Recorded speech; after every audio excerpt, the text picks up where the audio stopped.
아름다운 찬양을 위해서 감사드립니다. 만세 반석, 옛날에 반석에서 물이 쏟아졌지요. 이스라엘 백성들이 출애굽할 때에 반석에서 물이 쏟아졌는데, 이 반석, 만세 반석은 예수 그리스도를 나타내는 것이고, 예수님께서 바로 우리에게 샘물을 주셨는데, 그것은 생명샘, 영원한 생명을 얻는 생명샘, 그것은 십자가에서 흘리신 보혈샘, 생명샘물을 우리에게 주신 예수님에 관한 아름다운 찬양 너무나 감사합니다.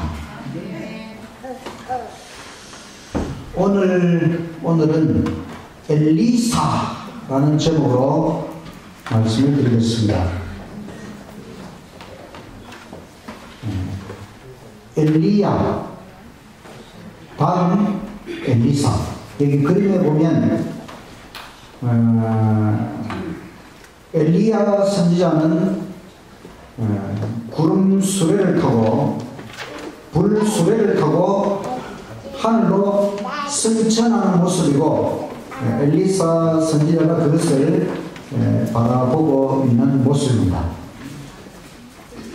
선지자와 왕 16장 아합 집의 몰락, 17장 엘리야 다음 엘리사, 18장 샘물을 고치시라, 세 장을 요약하여 말씀드리겠습니다.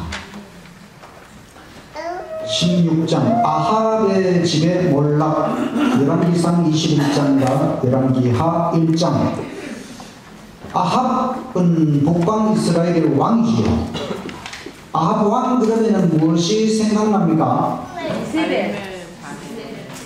부인이 이세벨이고, 또 아합 왕은 악한 왕이고, 또 무엇을 숭배했죠? 바알, 거짓신 바알을 숭배하고, 그 바알 숭배를 북방 이스라엘에 다 보급시킨 이런 왕이 아합 왕인데, 거기에다가 이 아합 왕은 탐욕적인 기질, 완전히 이기적인 사람이었습니다. 그래서 이 아합 왕이 나봇이라고 하는 사람이 좋은 포도원을 갖고 있어요. 그것을 자기가 갖고 싶어서 나봇에게 말을 하니까 나봇이 거절을 했어요. 그래서 근심에 쌓여있는 것을 그 안에 이세벨이 보고는 뭘 그렇게 걱정하느냐, 그래서 음모를 꾸며서 이 사람들이 나봇을 죽이도록 합니다. 아합이 죽고 나니까, 나봇이 죽고 나니까 아합이 그 나봇의 포도원을 자기가 그냥 차지해버렸어요. 엘리야 선지자가 하나님의 기별을 가지고 아합 왕을 찾아갔습니다. 하나님의 선고, 아합의 집은 완전히 몰락을 당할 것이다. 개들이 이세벨을 먹을 것이다. 이 선고 3년 후에 아합 왕은 아람 나라와의 전쟁에서 죽었습니다. 죽음, 결국은 죽을 것이에요. 결국은 끝나는 것이지요. 탐욕을 내고 나봇의 포도원까지 차지했지만은 불과 3년 죽음. 그래서 우리 인생은 죽음이 이르러 오면 모든 것이 끝장난다는 것입니다. 이렇게 욕심을 내고 살아도 끝이 있다는 것입니다. 아합 왕의 아들이 아하시아인데 이 아하시아 왕도 바알 숭배예요. 이 아하시아 왕은 다락 난간에서 떨어져서 심한 상처를 입었어요. 그래서 이 왕이 그의 종을 에그론의 신 바알 세북에게 보내면서 내가 살아날 것이냐 아니면 죽을 것이냐 요것 좀 알아봐 와라. 그래서 이 종들이 바알 세북 그 거짓 신에게 가는 중에 또 엘리야 선지자가 나타났습니다. 이스라엘에 물을 만한 하나님이 없느냐?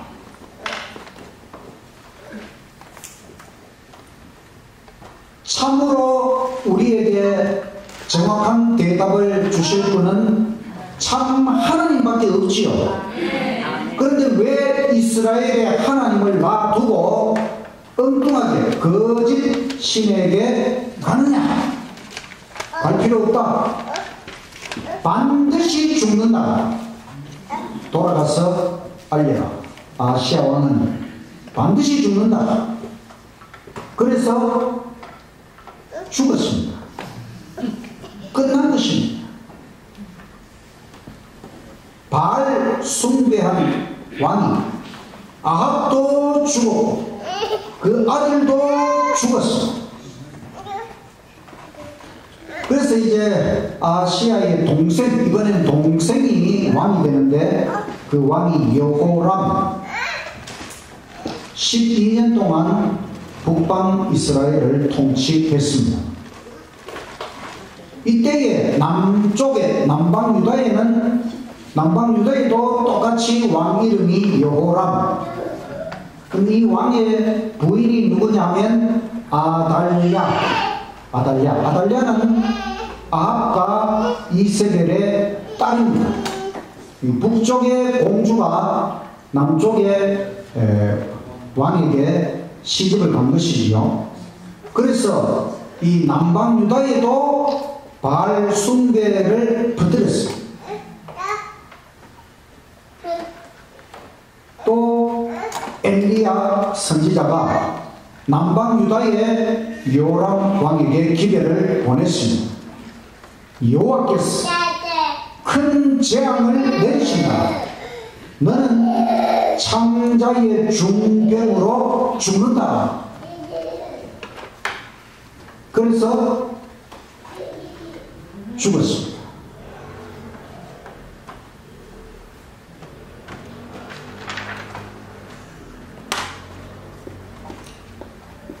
다음에는 엘리사, 이제 엘리야 다음에 엘리사 선지자.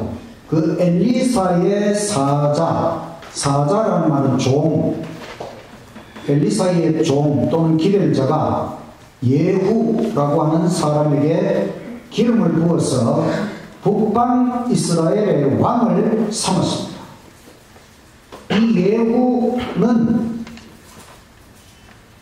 북방 이스라엘의 요람 왕을 죽이고 그 다음에 남쪽 유다의 아하시아 왕도 죽였습니다. 이 아하시아는 누구냐면 이 아달랴의 아들입니다.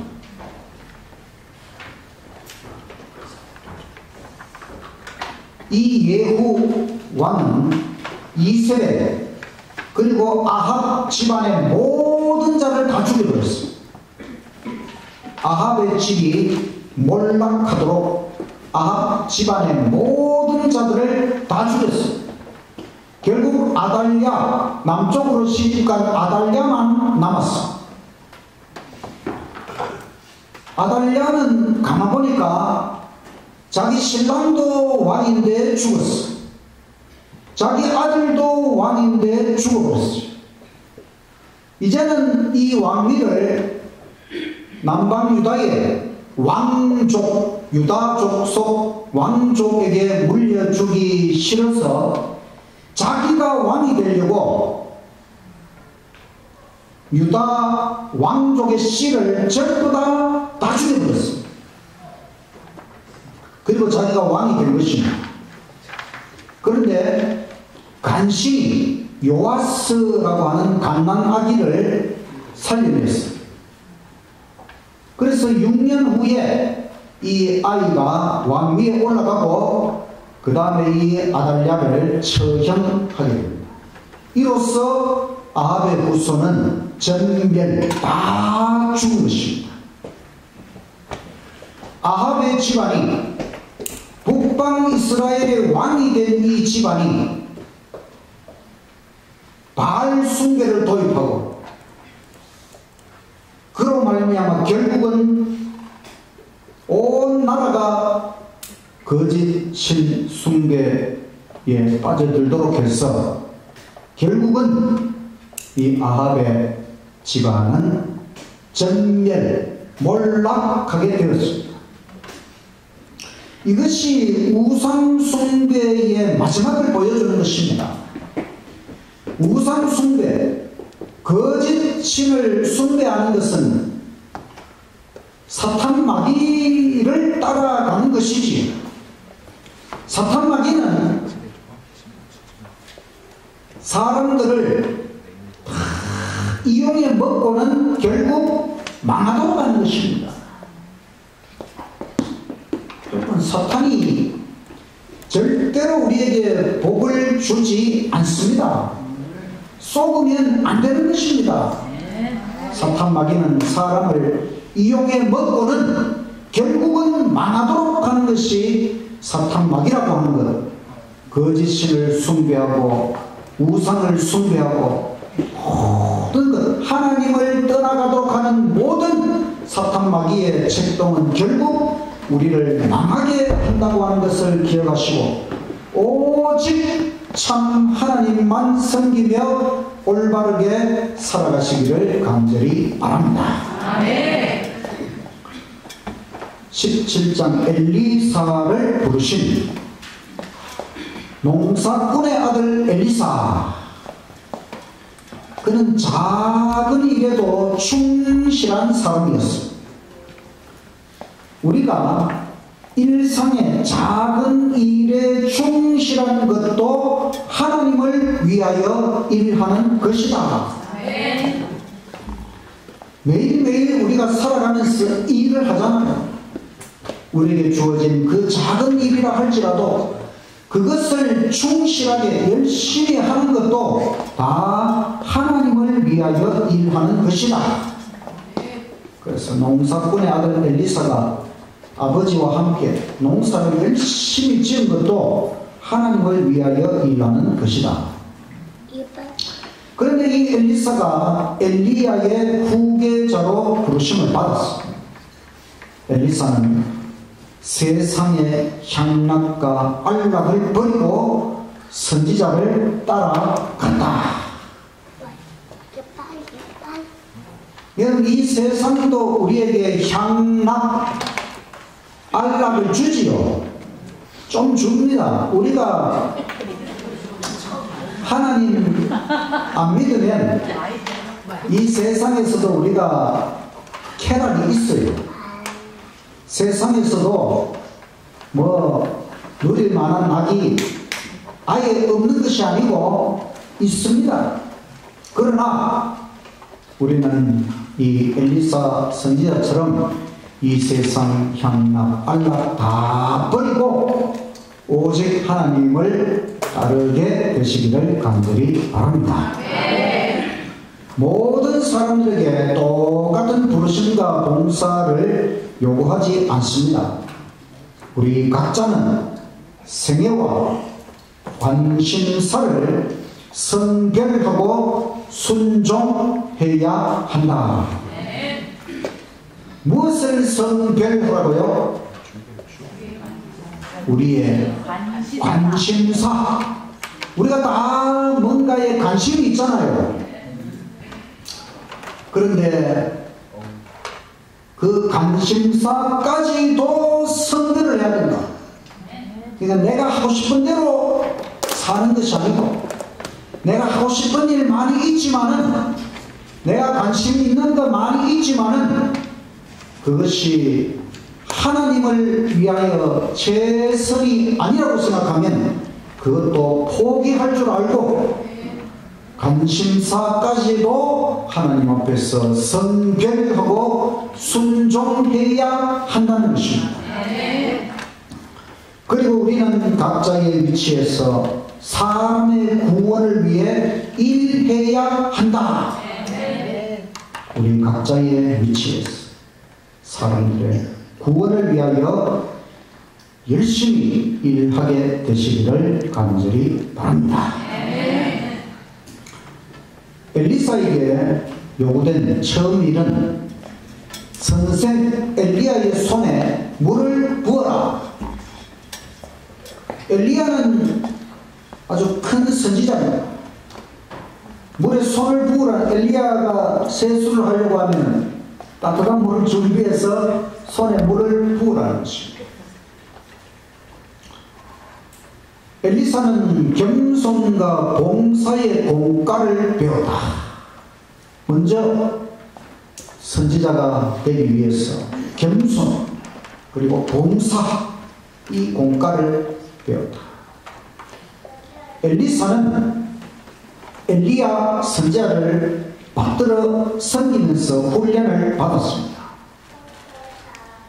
엘리사는 모세 이후 가장 큰 선지자 엘리야와 교제하는 특권을 가졌다.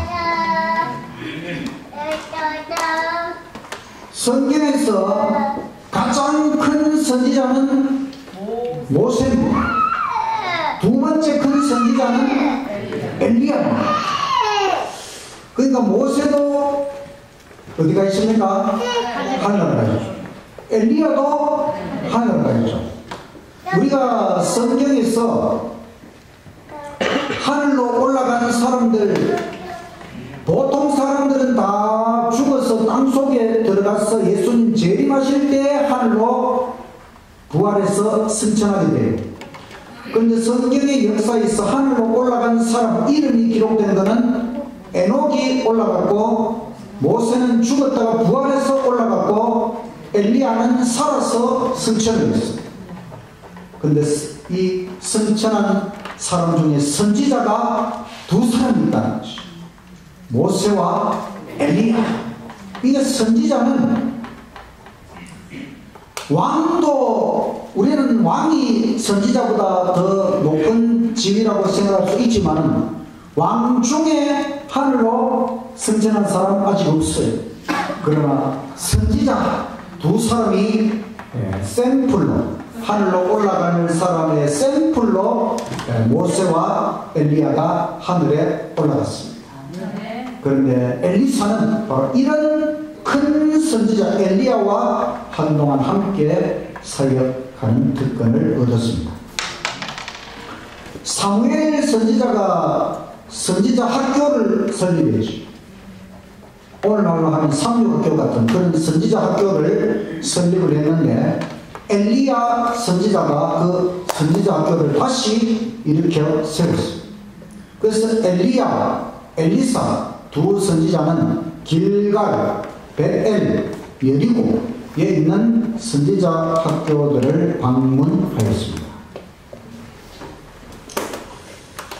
이제 시간이 흘러서 엘리야가 엘리사에게 직무를 완전히 물려줄 시간이 다가왔어요. 엘리야가 엘리사 선지자에게 내가 너한테 어떻게 할고 이렇게 물어보니까 엘리사는 당신의 영감의 갑절이나 내게 있기를 구합니다. 이렇게 했어요. 보니까 엘리사가 보니까 엘리야는 정말 성령의 영감이 충만한 선지자였어요. 그러니까 이 엘리사도 당신에게 임하는 그 성령의 영감 갑절이나 나에게 주어지기를 구합니다. 이렇게 했어요. 그랬더니 엘리야 선지자가 나를 너에게서 취하시는 것을 너가 보면 그 일이 성취될 것이다. 이렇게 말했어요. 그러니까 엘리야와 엘리사가 이제 서로 이별을 하게 될 텐데 어떤 식으로 그 일이 이루어질지는 모르지만 이제 너와 내가 이별하는 그것을 너가 보면 너가 원했던 그것이 이루어질 것이다. 이렇게 했는데 바로 엘리야는 불술에 헬이 바람을 타고 하늘로 승천하였습니다. 엄청난 일이 벌어졌지요. 하나님께서 엘리야 선지자를 하늘로 데려가시는데 불수레를 가지고 이 엘리야를 하늘로 데려가셨습니다. 엘리야는 죽음 없이 승천할 사람들의 대표자가 되었다. 지금까지 예수님 믿은 사람들 다 죽었어요. 다 잠들었습니다.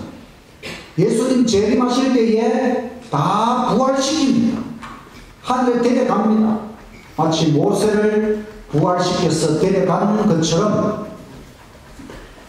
그러나 혹시 우리가 예수님 재림하실 때까지 그때까지 살아서 예수님을 기다리는 사람들도 있을 것입니다. 그런 사람들은 죽지 않고 살아서 예수님 재림을 맞이하는 것입니다. 그래서 죽음을 맛보지 않고 살아서 승천할 사람들의 대표자가 엘리야. 죽은 다음에 부활해서 하늘에 올라갈 사람의 대표자는 모세. 그래서 모세와 엘리야는 아주 위대한 선지자였습니다.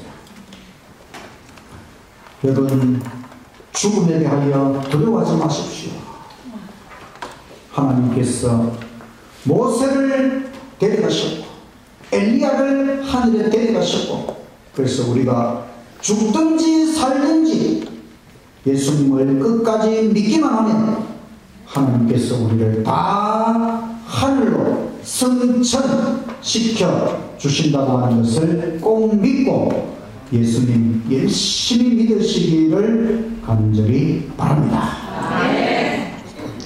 이제 이 엘리사는 갑절의 영감을 받고 엘리야의 후계자가 되었습니다.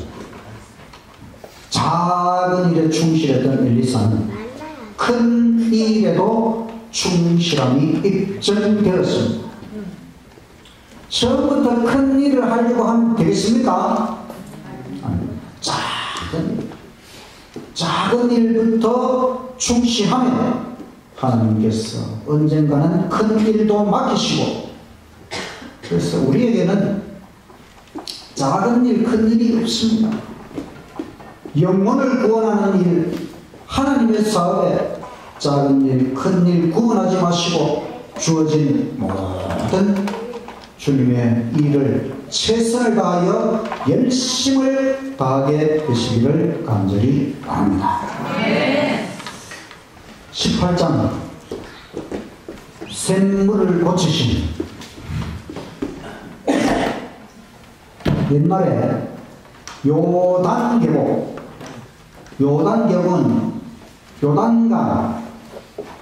요단강이 이스라엘 나라의 중심부를 흘러가고 있어요. 왜 요단강이냐 하면은 단에서 흘러오는 물이다. 단이라고 하는 것은 이스라엘 12지파 중에 단 지파가 제일 북쪽에 살았어요. 갈릴리 바다보다도 더 북쪽에 살았는 단 지파. 그 단 지파의 땅에서부터 흘러오는 강, 그래서 요단강. 그 요단강 저 아래에 가면은 옛날에 소돔 고모라가 유황불로 멸망한 지역이 있어요. 그 주위 지역은 거친 황무지가 되어서 유다 광야. 예수님께서 공생애 하시기 전에 시험 받으러 어디로 가셨다? 광야. 그게 유다 광야입니다. 이 유다 광야 근처에 여리고 성이 있었습니다. 이 여리고는 옛날에 아스다롯 거짓신 아스다롯 예배의 중심지였어요. 아스다롯은 바알신의 부인이 아스다롯이, 바알신도 거짓이고 아스다롯도 거짓신인데 이 거짓신 예배의 중심지가 여리고였습니다. 이 여리고성이 이스라엘 백성들이 출애굽해서 가나안을 정복할 때에 완전히 무너진 성읍이 여리고지요. 그런데 이 여리고 성의 샘물도 저주를 받아버렸어요. 이 샘물이 저주를 받아서 아주 독해서 그 주변에 열매가 익지 못하는 이런 일이 벌어졌어요. 그로부터 약 500년 세월이 지나갔어요. 하나님께서 여리고성을 다시 쌓으라고 했습니까? 절대로 쌓지 말라고 했습니다. 절대로 쌓지 말라고 했어요. 이거 쌓으면 아주 쌓는 사람은 장자가 죽고 차자가 죽고. 그런데 베델 사람 히엘이 무슨 대가를 치르고 여리고를 재건했어요. 근데 이 여리고 가까운 곳에 선지자 학교가 있었어요. 그래서 이제 엘리사 선지자가 그 선지자 학교에 갔습니다. 그래서 여리고 사람들이 이 엘리사 선지자에게 이 샘물을 좀 고쳐주면 좋겠다. 그래서 엘리사는 새 그릇에 소금을 담아오라. 그리고 그 소금을 그 샘물의 근원에다가 던지면서 여호와의 말씀이 내가 이 물을 고쳤다. 이 물을 누가 고치셨다는 것입니까? 여호와 하나님이 이 샘물을 고치셨다. 그 물은 하나님의 자비와 능력에 의하여 영원히 고쳐졌다. 원래는 여리고성 우상숭배의 중심지, 그래서 심판을 받은 여리고성 샘물까지도 저주를 받았지만 회복할 수 없는 곳이지만 하나님께서 자비를 베푸시고 능력을 베풀어서 다시 그곳에 살아가는 사람들을 위해서 그 사람들의 요구를 들어주시고 그 샘물을 고치셨다는 것입니다. 영원히 고치셨다고 하는 것입니다. 하나님은 우리를 고치실 수 있습니다. 영원히 고치실 수 있습니다. 전능하신 하나님, 자비로운 하나님, 그 하나님을 믿으시고 영원히 고침받게 되시기를 간절히 바랍니다. 열왕기하 2장 19절부터 21절 말씀 낭독해 주시기 바랍니다. 그 성읍 사람들이 엘리사에게 말하되 이 성읍의 위치는 좋으나 물이 나쁨으로 도장이 익지 못하고 떨어지나이다. 엘리사가 이르되 새 그릇에 소금을 담아 내게로 가져오라 하매 곧 가져온지라. 엘리사가 물 근원으로 나아가서 소금을 그 가운데에 던지며 이르되 여호와의 말씀이 내가 이 물을 붙였으니 로부터 다시는 죽음이나 열매 맺지 못함이 없을지니라 하셨느니라 하니 그 물이 엘리사에게 한 말과 같이 고쳐져서 오늘에 이르렀더라. 하나님께서 이 여리고의 샘물을 고쳐 주셨습니다. 여기 사진에 보면은 성지 연수를 간 사람들이 엘리사의 샘에 가서 이렇게 하나님께서 주신 기적을 경학하는 모습입니다. 소금이 물을 고쳤습니다. 우리는 세상의 소금이라고 했어요. 그러니까 우리는 이 세상을 고치고 구원하기 위하여 나아가야 하는 것입니다. 이 세상을 고칠 수 있는 것은 하나님의 능력밖에 없습니다. 그런데 우리가 바로 소금의 역할,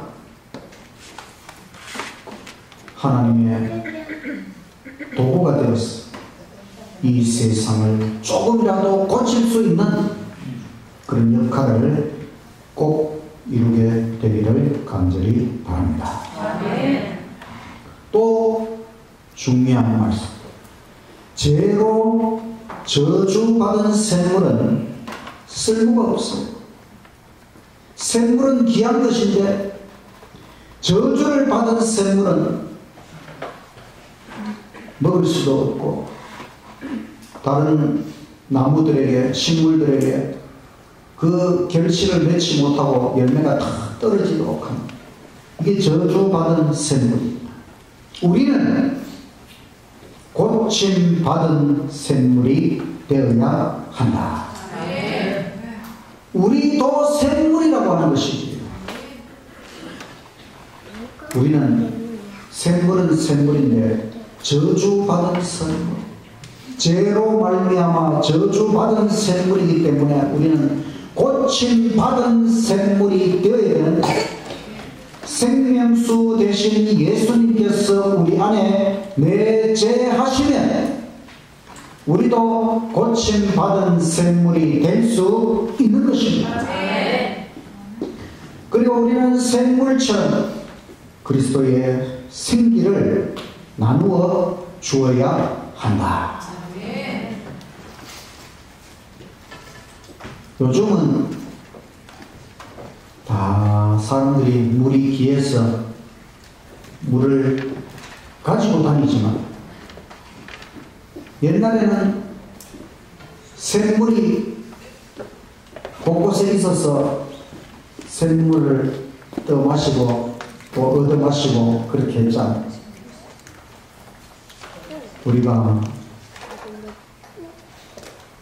샘물처럼 그리스도의 생기를 사람들에게 나누어 주어야 한다. 또 우리는 샘물처럼 풍성한 열매, 결실이 일어나도록 해야만 한다.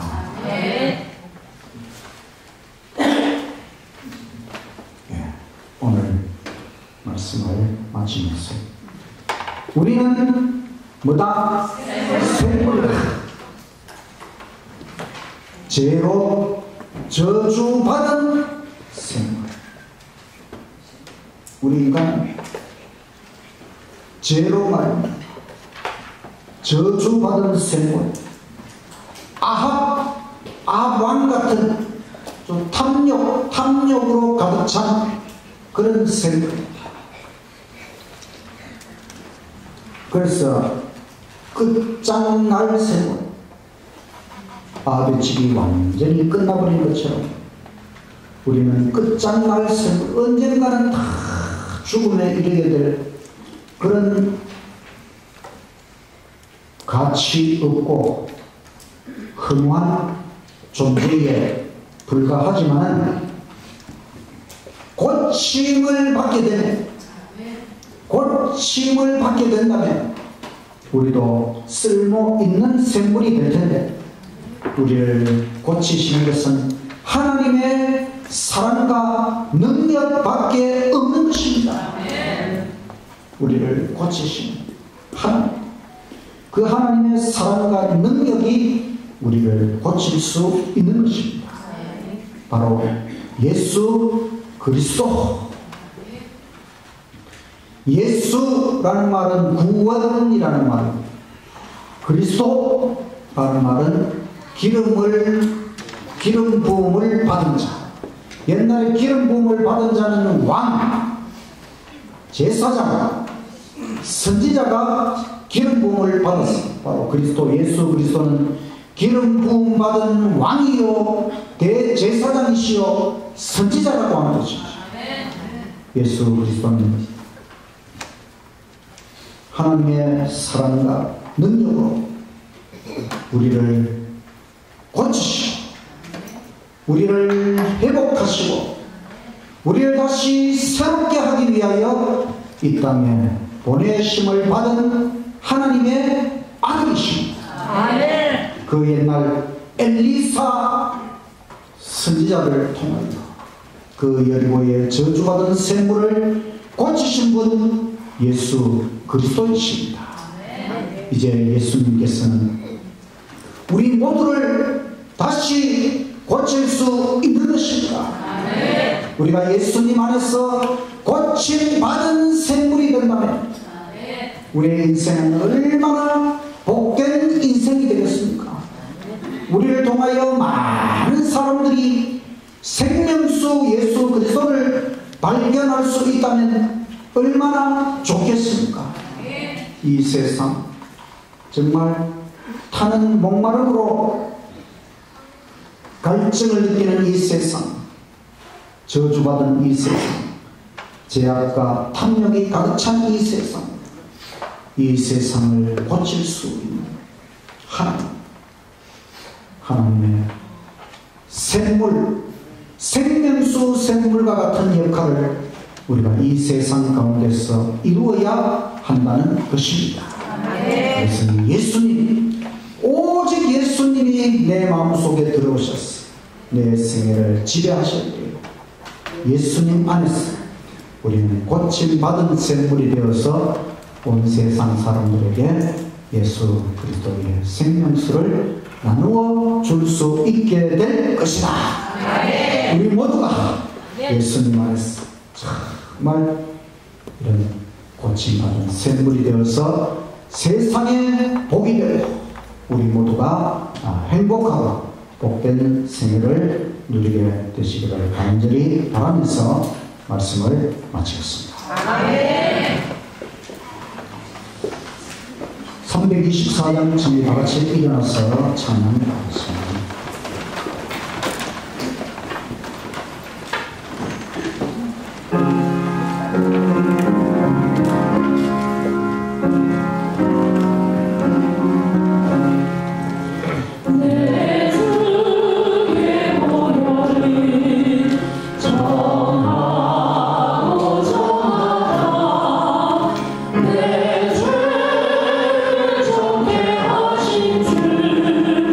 나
거짓이여 우리는 다 고침 받기를 원합니다. 우리의 병든 몸을 고쳐 주시옵소서. 우리의 병든 마음도 고쳐 주시옵소서. 이기적이고 탐욕으로 가득 차 있고 거짓으로 가득 차 있는 우리를 주여 고쳐 주시옵소서. 하나님의 사랑과 능력으로 우리를 고쳐 주시옵소서. 예수 그리스도께서 우리 마음에 들어오셔서 우리가 고침받은 생명의 샘물이 되도록 하여 주시옵소서.